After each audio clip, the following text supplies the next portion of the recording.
Well, good morning, and I'm delighted to see all of you on this Sunday.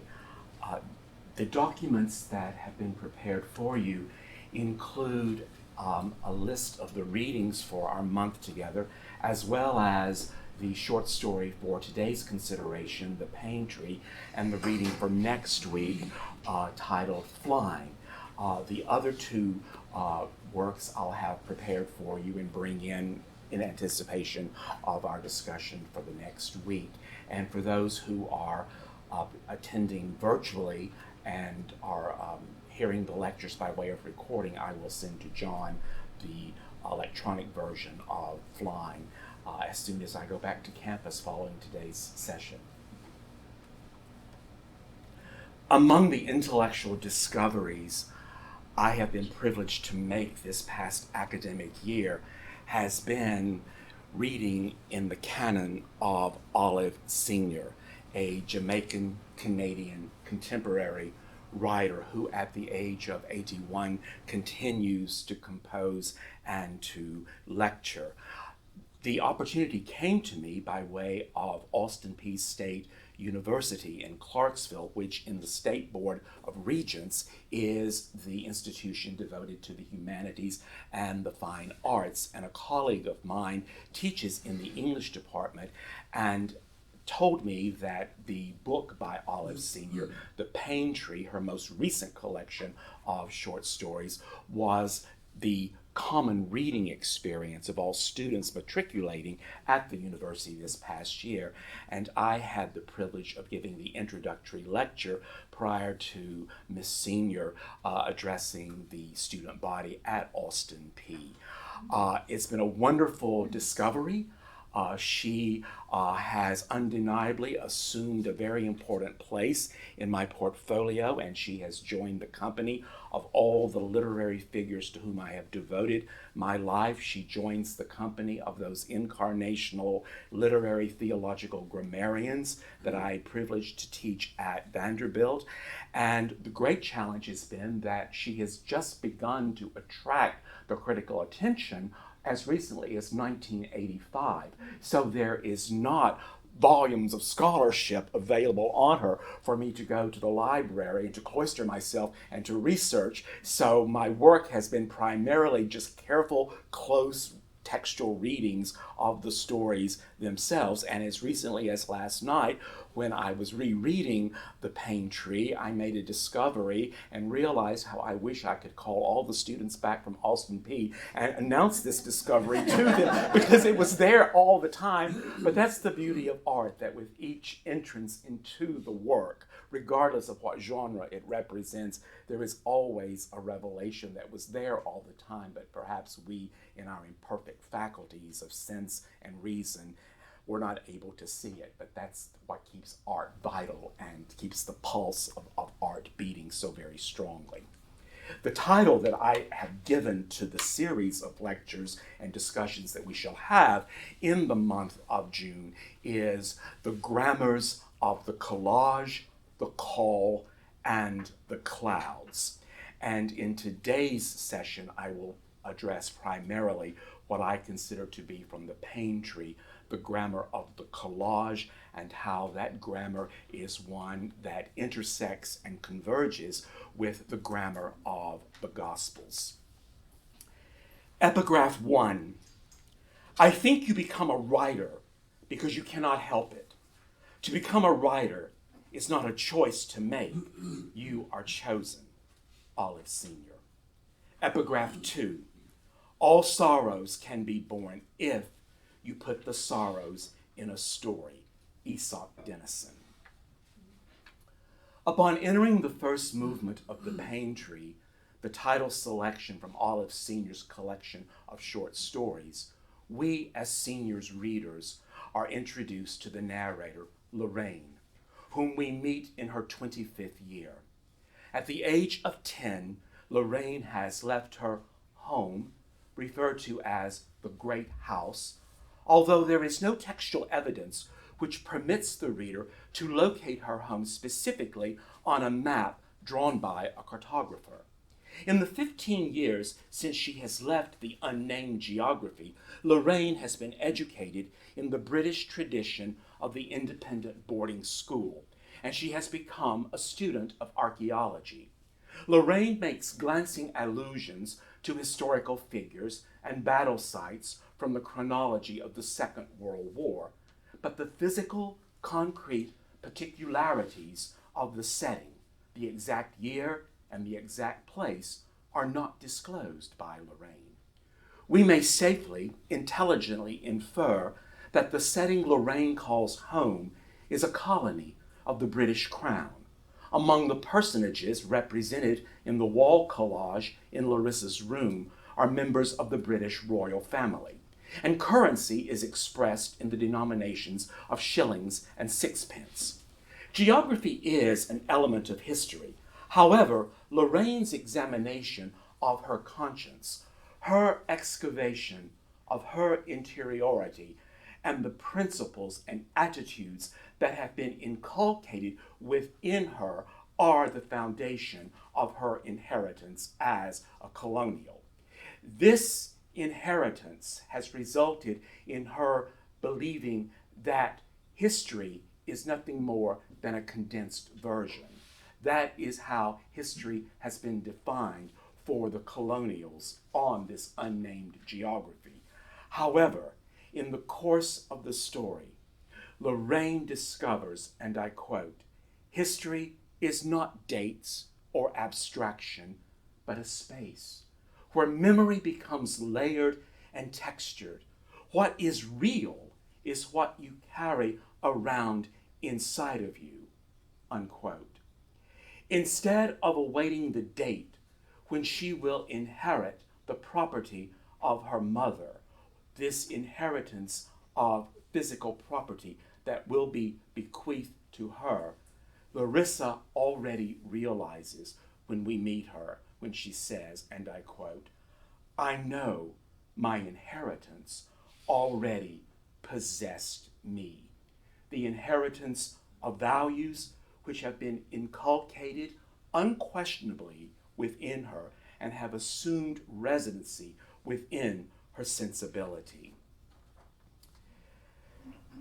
The absence of such specific details as time, place, should not be considered an act of artistic negligence on the part of Olive Sr., because she is too nuanced an artist and storyteller who masterfully deploys laconic sentences to powerful effects.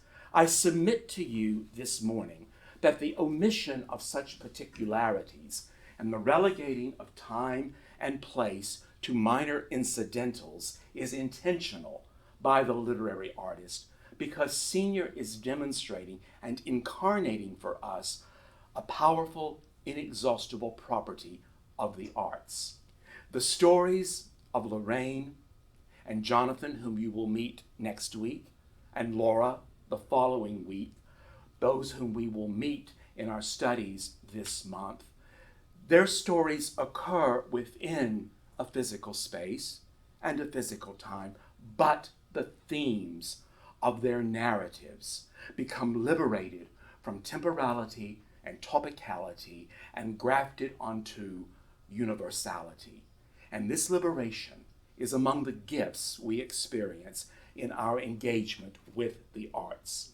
Senior is both historian and literary artist, and she takes us into the geography which cannot be mapped by the compass in the hand of the cartographer. As a writer, Senior traverses the geography of a landscape gerrymandered by colonialism. She explores and navigates the terrain of parent and child and the geography of generational family tensions. And as the contemporary Jamaican writer Rachel Manley asserts in her endorsement of Senior's canon, and I quote, "We read Senior's stories fully expecting that we will meet our real selves along the way," unquote. In Lorraine's meeting of her real self, we may be afforded glimpses of our real selves as well. and be inspired to ask the questions Lorraine confronts. Has myself been circumscribed for me by the dictates of classism? Has part of my unique, unrepeatable spirit been taken from me against my will? And how can I recover my spirit? By virtue of our being inspired to ask the questions and to conduct an examination of conscience, we become aware of how generous and charitable a writer Olive Sr. is. She gives voice and agency to those who are misunderstood or who are undervalued by the voices of the dominant culture. She shows a concern for the class disparities in Jamaican society, for the vulnerable, for the least of these, the marginalized, and for children who have been physically and emotionally separated from their parents. We infer from her canon that she expresses a profound understanding of the human condition, whether in rural or urban settings. Her sensitivity is not defined by the rural or the urban, but by a recurring concern for humanity in the common landscape on which the drama of existence is enacted. When asked, how do you get your readers to know what it is that you are trying to convey? Senior does not reply with a prescribed, formulaic, methodical protocol, in part because, as she says, getting one's reader to know what it is that one is trying to convey is not the province of the storyteller or any artist representing any creative genre. To get the reader or viewer to know definitively cannot be the province of the artist. Her creative urges are expressed not in mere symbolic, allegorical, moral, or worse, the didactic. She has stated emphatically that a story is not an essay or an editorial for making political and religious indictments, although in her fiction she does show or reveal in the lives of her characters the effects of colonization, provincialism, poverty, both economical and spiritual, and bourgeois Christianity. Poverty, however, receives less harsh censure than the implied criticism of the misappropriation of the grammar of the Gospels of Christianity. Poverty, in the canon of Senior, is accompanied by the positive, constructive values of love and community. According to Senior, and I quote, a very restricted, narrow Christianity combined with poverty is a ruthless combination in that narrow Christianity and poverty attack the spirit. They are both anti-life. They are both anti-freedom and soul-destroying, unquote. Senior's imagination and craft, her calling, her vocation, approaches the height in art we refer to as the anagogic, beyond the literal, the symbolic, the allegorical, and the moral. That place in the experience of creating and reading, where the questions and the promptings of the human spirit both collide and converge, and the reader is brought to the precipice of mystery. Senior describes her vocation as a writer by remarking, my part in writing a story is half of the experience. The reader has to bring something to bear. Writing is a contract between myself and the reader, and it is up to me to be convincing and to touch the reader in some way. This is my work. I set out to communicate something about one human being with another human being, unquote. When we consider Senior's response to the question to how one gets the reader to know the intent of the artist, she does not answer in the language of exactitude. Her response is wonderfully vague, absent of particularities, and becomes an invitation to a dialogue emanating from a contractual relationship. She honors the intelligence and the embodied experiences of us as her readers, what we bring to this contractual relationship. We enter Lorraine's narrative as readers only to discover that our postures and our roles in relation to the contract, to this narrative, change unexpectedly. We become more than readers. We become auditors of Lorraine's dramatic monologue. We enter the pages of Senior's story as students and teachers only to discover that we are becoming simultaneously the auditors of Lorraine's confession as Lorraine, to quote William Faulkner, sits down with unreluctance and takes us into her confidence. To sit down with unreluctance. When the writer, as Faulkner says, assumed this posture of sitting down with unreluctance, one permits oneself to assume a posture of vulnerability and to become a conduit, the means by which the narrative is presented.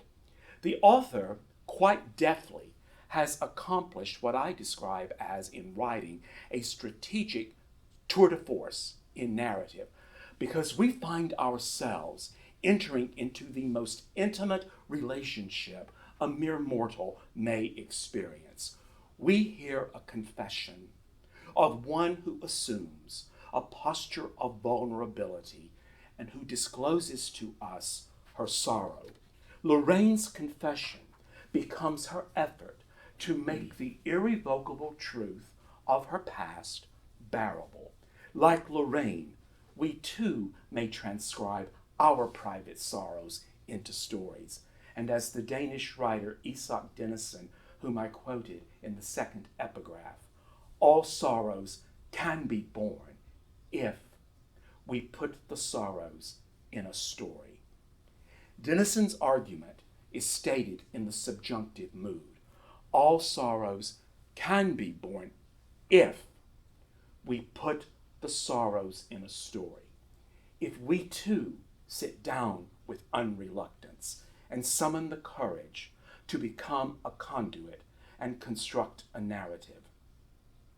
You and I know that art cannot eradicate the sorrows we experience as participants in the human condition, but perhaps, I speak in the subjunctive, perhaps the sorrows may become more bearable when we encounter a charitable auditor who merely listens to our stories and does not pronounce judgment, but whose ministry of silence, or as one of my students at the Divinity School describes the act of listening to another story as, and I quote, the sacredness of attention.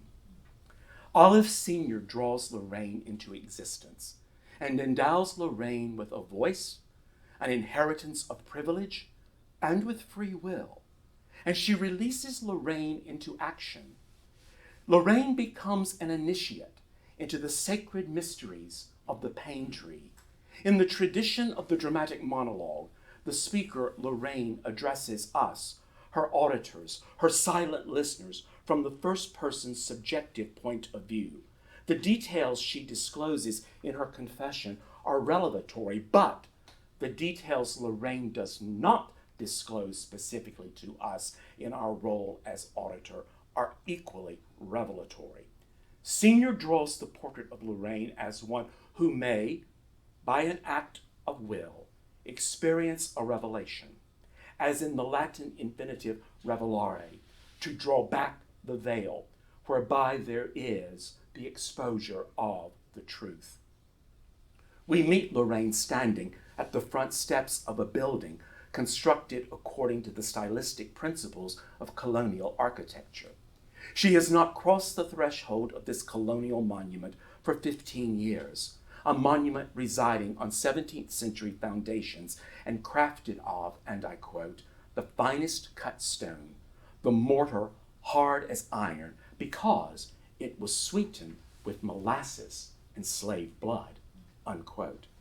Perhaps in hearing Lorraine speak so candidly, you and I, with our 21st century sensibilities and our respect for words, find the series mortar, molasses, and slave blood to register offensively on our ears, and it should, because there is no sweetness in the blood shed by the enslaved, and no amount of molasses can sweeten the injustice of enforced servitude. If Lorraine's mother were to hear her daughter's remark, Lorraine anticipates that she would be mortified. And we ask ourselves, would she be embarrassed that her daughter's casual speech may be judged inappropriate according to the dictates of proper societal drawing room conduct? Or would she be mortified because Lorraine is making a statement that is racially insensitive? I think not, because her mother is lamenting in a selfish, petulant tone that none of the girls want live-in jobs anymore. They're all day workers. Just wait till this country gets the so-called independence they're all clamoring for. Then there'll be nobody to work for us at all. And it's most rather providential or fortuitous, whichever modifier one would require, that in the recent state visit of the heir presumptive to the British crown, Prince William, the Duke of Cambridge, when he and the Duchess go to Jamaica as part of the royal tour of the Commonwealth, they are met with protest because the generation of Jamaicans now want sovereignty from the Commonwealth. Or is Lorraine's imagining her mother being unnerved by the comment? Is this Lorraine's private thought, her way of indicting the indifference of the privilege toward servitude? Senior does not digress in her drawing of Lorraine's character by explaining the context for how we are to hear the statement, because Senior is drawing a portrait of a complex, three-dimensional human being and not a plaster saint, nor the stereotypical caricature of the privileged daughter turned rebel. Lorraine is drawn from the first to the last line as an imperfect, displaced mortal who is evolving and moving toward the possibility of a conversion. For 15 years, she has managed to be absent from this setting. And for the generation of colonials preceding her, the past is, and I quote, a condensed version. And here we see Senior's deployment of the laconic clause, a simple, unmodified, declarative statement. History, as it has been presented to Lorraine, is a condensed version of the past. We infer that such a version of the past, condensed, has been redacted to a prosaic, dispassionate, impoverished summary. Condensed does not suggest exclusion of a plurality of voices and experiences. If it is condensed, it has been taken from the fullness of context and reduced to a mere prosaic summary, composed and redacted by the biases and the prejudices of the one composing the summary or the condensed version. Lorraine does not provide us either with a condensed version of the 15 years she has managed to be absent from the colony. Managed, I find to be on the part of Senior to be a rather curious verb, because managed implies, does it not, a careful, methodical, calculated intention to achieve a purpose. We know not the motive for managing the prolonged absence, but Senior understands in composing a dramatic monologue that the monologist is selective in the details that are confessed. Noticing such behavior is how you and I, her auditors, her confessor, if you will, how we draw inferences when developing the characterization we can of Lorraine. Standing at the threshold, Lorraine has a vision that transports her to her childhood when she imagines that Larissa is standing on the steps to receive her and present her with a gift. Although Lorraine's vision of Larissa is indeed ephemeral, but in that fleeting moment in Lorraine's imagination, Senior quite subtly shifts vision from the ephemeral to the multivalent. Vision becomes a governing theme of Lorraine as she conducts an experiment of her conscience whereby her vision, her perspective on life, her identity as circumscribed for her according to colonial expectations is re-envisioned. The heretofore condensed version is brought under scrutiny. After her vision on the front steps, a feeling of profound displacement descends upon her. She tells us, "I had never given much thought to the life I was born into, and duty was something new to me. For the first weeks after my return, I fell into whatever my mother had planned for me, trying to get my bearings. I had no real sense of connecting with anyone or anything. Life here seemed so untouched by the changes in the world. My mother kept talking of what a grand opportunity I had for building up the estate to the grandeur it once had. But all I could think of was how much there was I had to break down. I was already feeling suffocated, and only now realizing how often in my childhood I had escaped to Larissa. I saw nothing of myself in my mother, in this house, in this life, but then I saw nothing of myself anywhere." In this posture of profound displacement, Lorraine's privilege and her academic accomplishments proved to be insufficient resources for acquiring a sense of peace, or what the American poet Robert Frost would describe as a momentary stay against the confusion from the vicissitudes of life. This epiphanal moment inspires her, as a student of archaeology, to conduct an excavation of the life into which she has been born. An excavation of her birthright and of the inheritance that could be bequeathed to her, and to redeem herself from assuming a seat at the table of silent assent. In the practice of spiritual discipline, Lorraine conducts an examination of her conscience and permits herself to lean into the questions and the contradictions that are exposed when the veil is drawn. She leaves the interior of the carefully defined rooms of the great house and traverses to Larissa's former quarters that have been improvised, reconfigured from slave barracks. As she stands in the liminal space and crosses the threshold into the abandoned space once occupied by Larissa, Lorraine also crosses into another space, another interior, the interiority of her conscience. And the crossing is marked by another feeling of suffocating that inspires what we as readers witness as a rather violent excavation. The conventional perception we bring to the story of an archaeologist's methodical approach to discovery and preservation is completely ruptured or inverted as Lorraine recounts her stripping of the walls as she simultaneously begins to divest herself of an inheritance devoid of compassion and metaphor.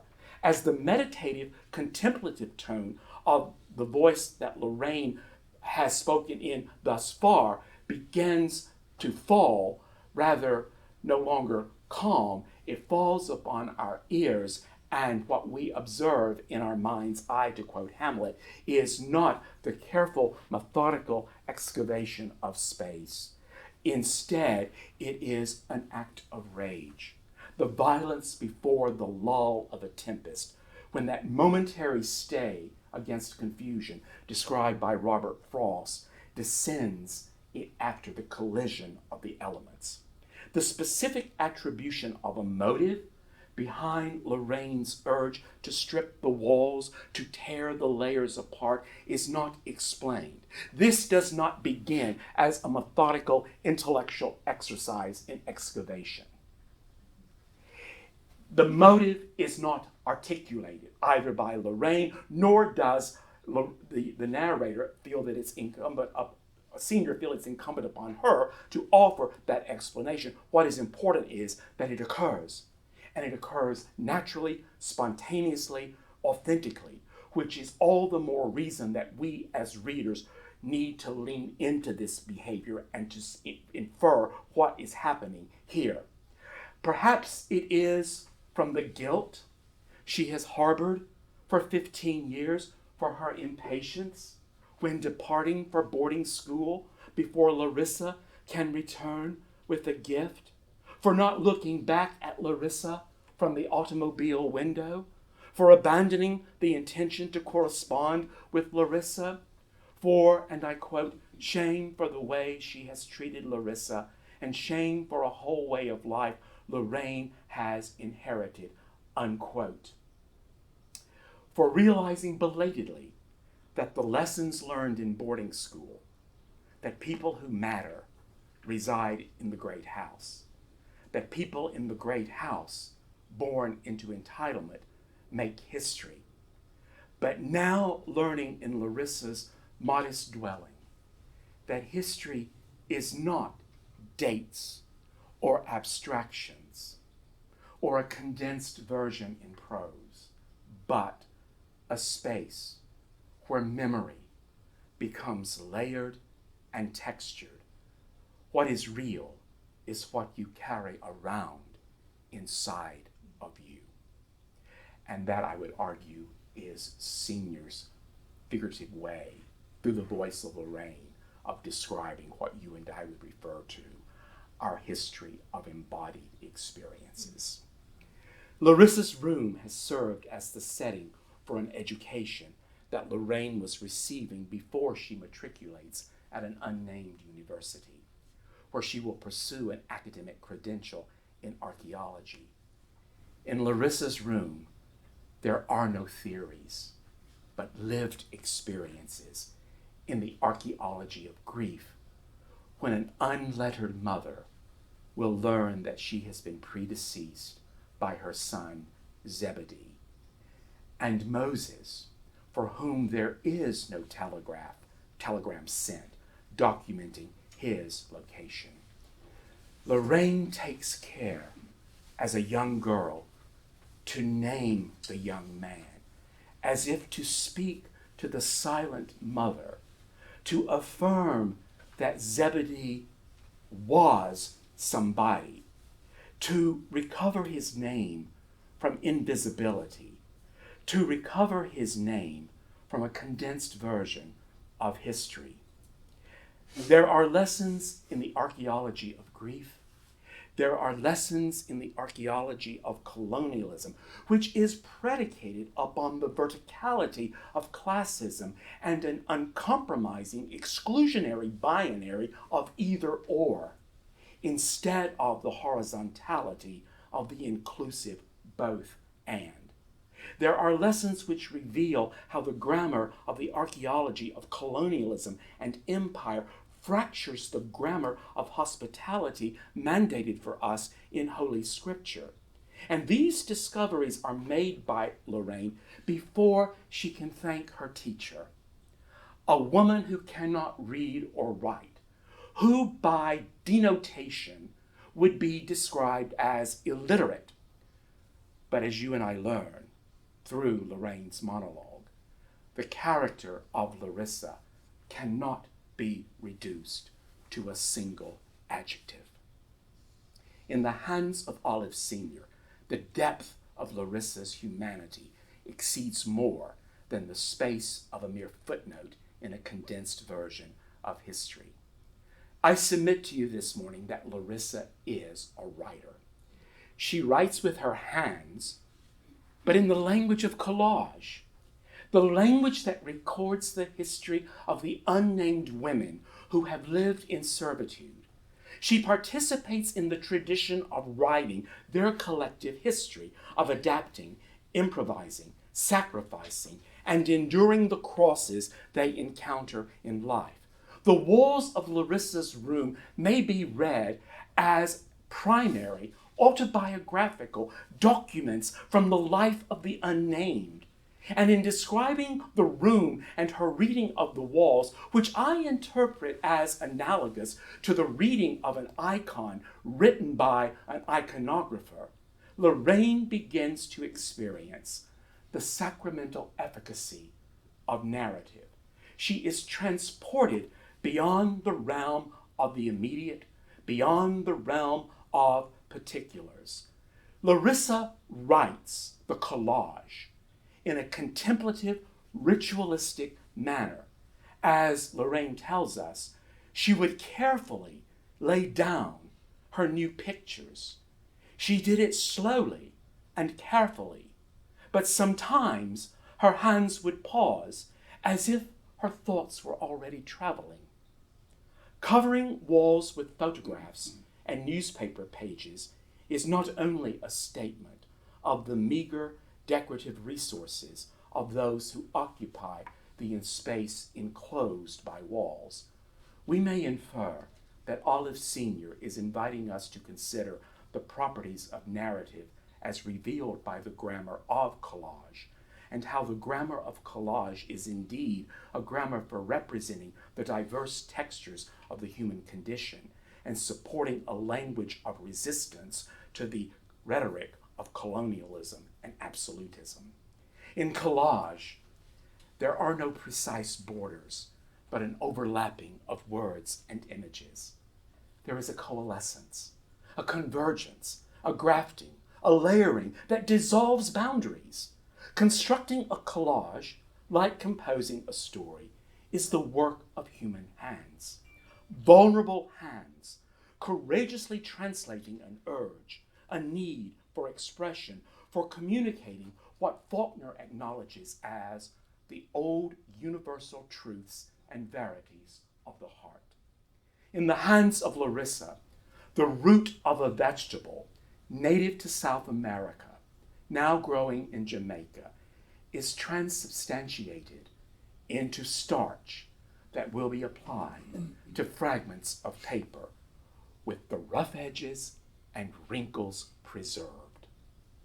What may appear to the viewer's eye as the indiscriminate placement of fragments, a discerning viewer and reader such as you and I will pause, question, and wonder why Larissa, in her ritual, juxtaposes a picture of the British royal family with a picture of the Holy Family.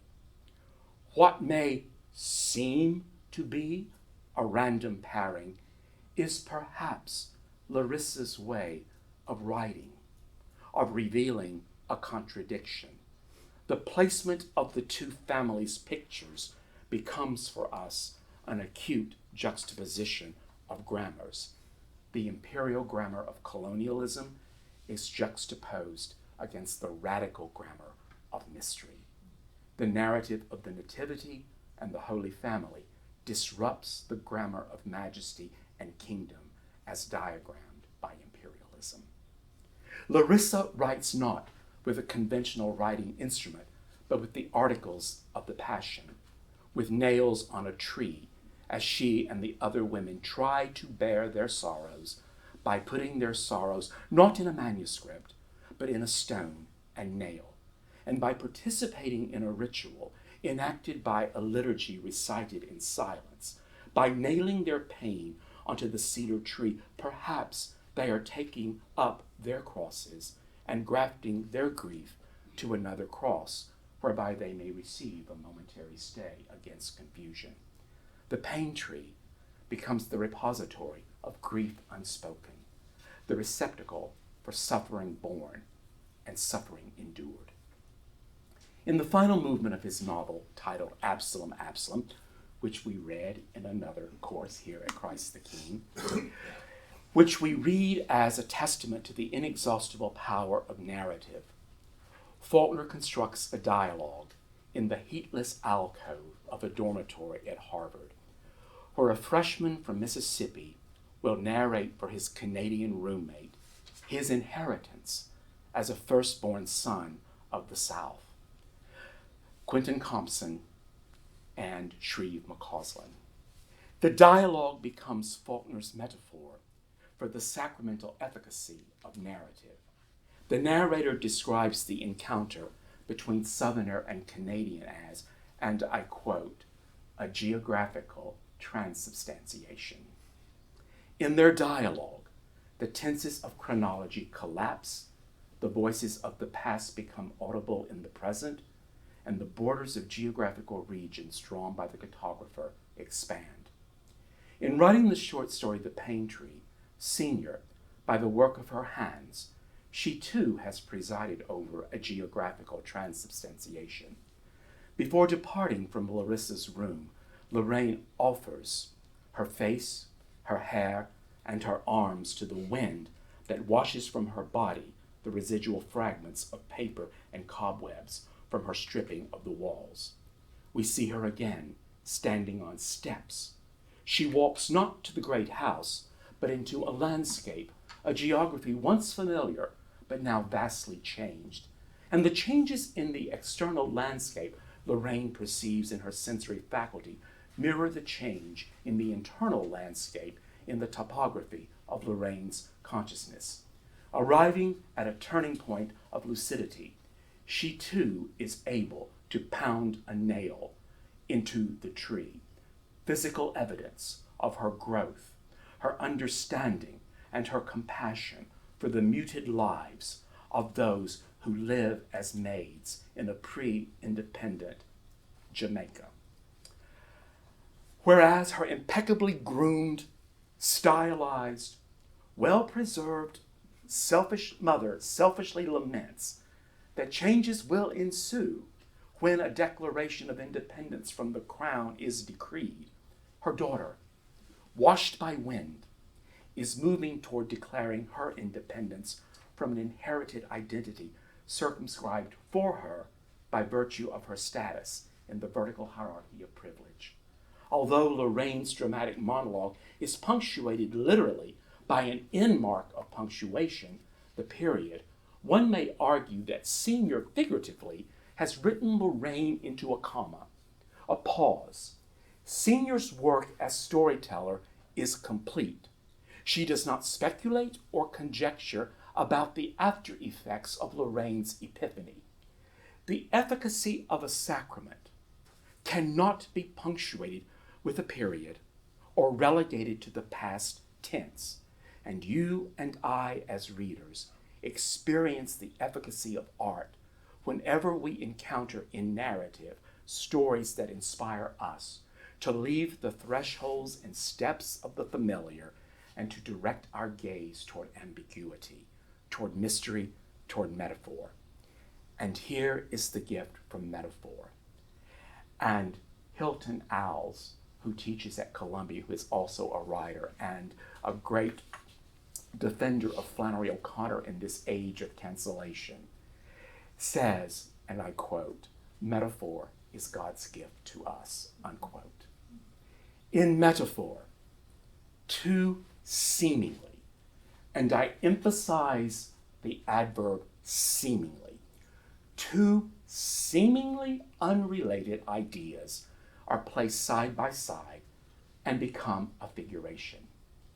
And in the alchemy of metaphor, the seemingly unrelated are discovered to be related, comparable, analogous, not exact, but through dialogue and respectful conversation, parallels may be drawn that complement each other.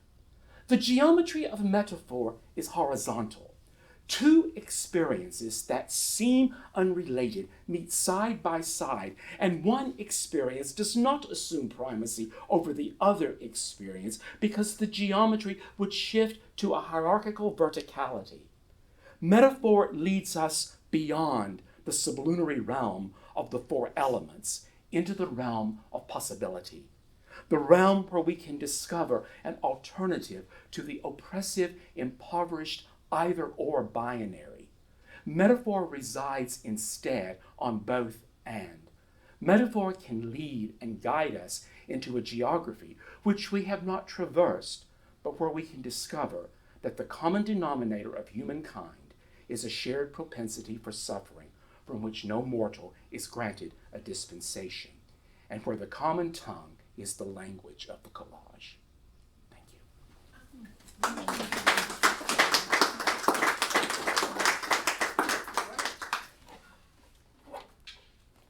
In the tradition of a Faulknerian character, I know not the time. John, how are we?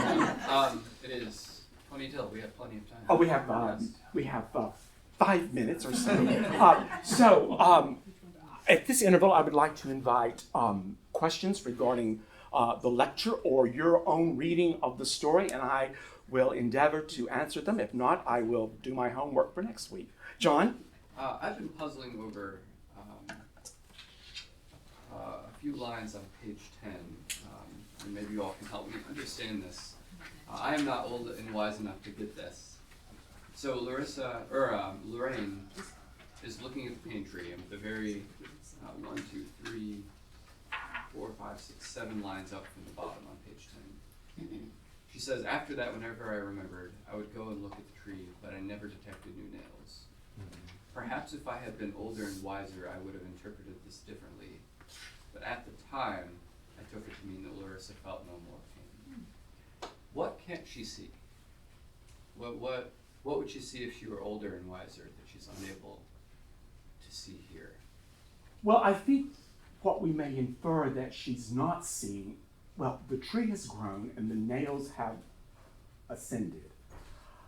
But the fact that there aren't nails in her immediate eye range, John, perhaps that suggests that the practice, the ritual of going to the pantry is no longer practiced to the degree that it once. And I think that brings to question one of the tensions in which Senior finds herself writing as born in Jamaica, living in Canada. It's the tension between preservation and assimilation. Does that stand to reason? Yes, I think so. So just because there are no more new nails in the tree does not mean that Larissa hasn't found other ways to express her pain. Right. And it doesn't in any way mean that there is still no longer those whose lives have been reduced to the condensed version of history as well. What we'll see, and I'm glad you asked that because this is a theme that you'll see in our subsequent readings, that usually there are 3 generations represented by Senior in her work. There's the generation of the grandmothers and the grandfathers, the elders, who are now no longer hosts of the land, but guests in the land. And then there is the generation that they have begat. And that is a generation that has become assimilated by the effects of colonization and by European methods of pedagogy. They have assimilated and have established for themselves some sense of security. But then there is the 3rd generation, their children, who by virtue of their education have begun to ask questions about the history of the ancestors and the practices that were brought to the island from the African continent that are now relegated at best to a mere glancing allusion or a footnote.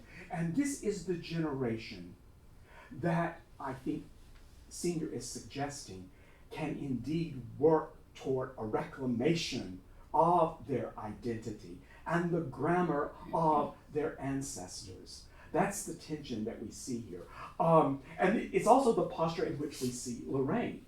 And what's also noteworthy is you will have those who, by virtue of intermarriage, have created another class who can, like the characters that we met when we studied Nella Larson's Passing, who can pass for European, certainly.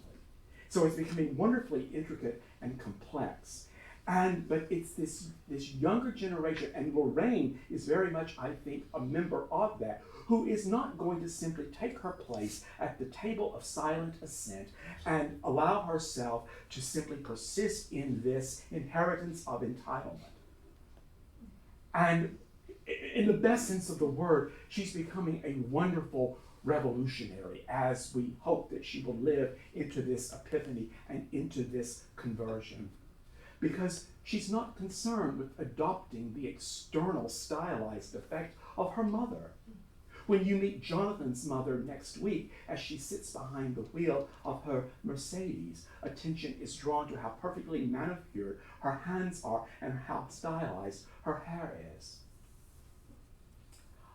You have this generation of children who have been sent to boarding school or have been sent to another part of the Commonwealth who are coming back to the island, and they come back with questions, and they see the contradictions, and they begin to question their inheritance. And it's as if they have been somewhat in exile and are now returning, and return with experiential wisdom, with their own embodied experience, and their education has not been a mere recitation or conjugating all the declensions.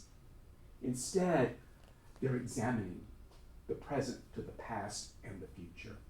And that's the posture from which Senior herself is able to write. She is born in Jamaica in 1941. She is the 7th of 10 children. Her father was a farmer. And at an early age, the 7th child is beginning to demonstrate an independence and an artistic sensibility. And in order to encourage that, she is sent to live with relatives who have more financial means and can provide for her an education. But Olive Senior really allows herself to become educated. She really allowed herself to live into the etymology of the word education, from the Latin educere, to go forth. Not to simply acquire and become comfortable, but it suggests moving forward.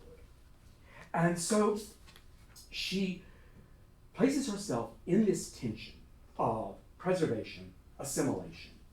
That's where she locates herself. And as a charitable writer, she does not in any way reduce the characters to caricatures or to two-dimensional flat cardboard types. She very much brings into play what colonization has done, not only to a country, what it does to people, how people have become colonized as well. To become colonized figuratively suggests that one lives an insular existence, and those people are just footnotes in a condensed version of history. And what I think, the great promise that Lorraine shows prior to her 15-year period of having managed to stay away. And I think, as I said, I think that's such an interesting verb. She has managed for 15 years to stay away from the great house, which allows us to infer that she doesn't find the great house to be all that desirable, that at a very critical age, she is discerning contradictions. And it's by virtue of that absence from the big house that she's able to have some sense of critical distance that allows her to see more comprehensively and in a less condensed way. But I find what's so powerful is at the age of 10, when she has to read to the unlettered mother, that she is going to experience what I think you and I would argue is the greatest grief that literature can record, and that is to be predeceased by one's own child. She has to read that to Larissa, who intuitively knows, by virtue of just seeing the physical document, that this 10-year-old girl is going to be a harbinger, that there is going to be an annunciation here of tragedy. And I think it's so beautiful that Larissa washes her face, attends to her personage, and sits down in the dignity that she can assert, in the limited resources that she has, to hear that she is predeceased by Zebedee Breeze. And then as we learn that Moses is not accounted for either throughout her life. But Larissa names him. When you think of the telegram, fragments, stops, starts, not metaphor, not a descriptive history of the unique, unrepeatable soul that Zebedee Breeze is. He's been reduced to a code of stops and starts and fragments. But Larissa names him to the silent mother. And she says the name so respectfully, Zebedee Breeze. And the telegram has said that all hands. And the fact that all of those who have perished in this accident have been reduced in synecdoche to merely one fragment of their entire physical body, all hands. Inclusive in not the most favorable sense of the word inclusion, and synecdoche, just their hands. But it's Larissa at the age of 10, standing at the threshold, names him. And I think that experience is one that begins to assume residency in her, and that over those 15 years away from the great house has really become exponential in its own way. But again, Lorraine has to allow this. Just because there is an epiphany does not mean that God's in heaven and all's right with the world. One has to, by an act of free will, permit oneself to assume the vulnerability and to not walk directly and erect into, but to lean into the possibility. And that's the posture that she assumes, that I think Senior has in her own wonderful way drawn for us. Does that answer your question? And more. What I want to say is, when you were saying, John, I may not be old and wise enough to understand this. I think the inference is perhaps Victor is old enough to know.